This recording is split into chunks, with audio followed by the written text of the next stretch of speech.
Okay, ito na yung napanalunan natin sa Philwin. So, umabot to ng 6.4 million. Ayan yung mga napanalunan ko. So, grabe talaga Philwin. Sobrang solid mo talaga. Talagang napakasulit ng paglalaro ko dyan. Napakasulit talaga. Talagang hindi ka magsisisi pag naglaro ka ng Philwin. Isipin mo ha, million yan guys, million. Ito yung tendency mapanalunan nyo sa loob lamang ng isang buwan or mga 2 weeks, kaya nyong kitain yan, kaya nyong manalo ng ganyan. Ano pang iniintay nyo guys? Dapat dito lang kayo sa link ko, nasa comment section. Diyan yung sobrang legit na link. Talaga hindi ko masabi, basta sobra talaga legit yung link ko na nasa comment section. Kung gusto nyo ganito kalaking pera, link ko ang gamitin nyo. At kung may ano ka na, may PHL win ka na dati, magpanibagong sign up ka sa link ko dyan sa pin comment or sa comment section. Talaga, ewan ko na lang, baka manalo ka ng gantong kalaki rin. So ano pang iniintay nyo? Grabe guys, sobrang solid dito sa Philwin. Talagang hindi ka magsisisi pag naglaro ka dito. At yung link na nasa comment section, link ko yan. Kailangan makapag-register ka dyan. Wala na kayong ibang hanapin link, kundi link ko lang nandiyan sa comment section ha. Ano pang iniintay nyo? Mag-register na kayo. Kung gusto nyong million din yung kitain nyo kagaya nito.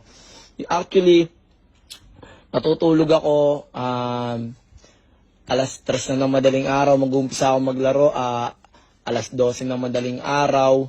Kasi ang ginagawa ko guys, for example, meron akong 500 pesos. Pag nanalo na ng 1,000 to 2,000 yon, nag-exit muna ako, naghihintay ako ng 2 minutes bago ulit ako maglaro.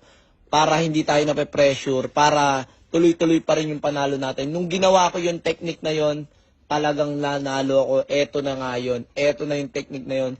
Siyempre, nung 100,000 na yung pera ko, tumaya ako ng 50,000 hanggang sa nag-roll siya na nag-roll.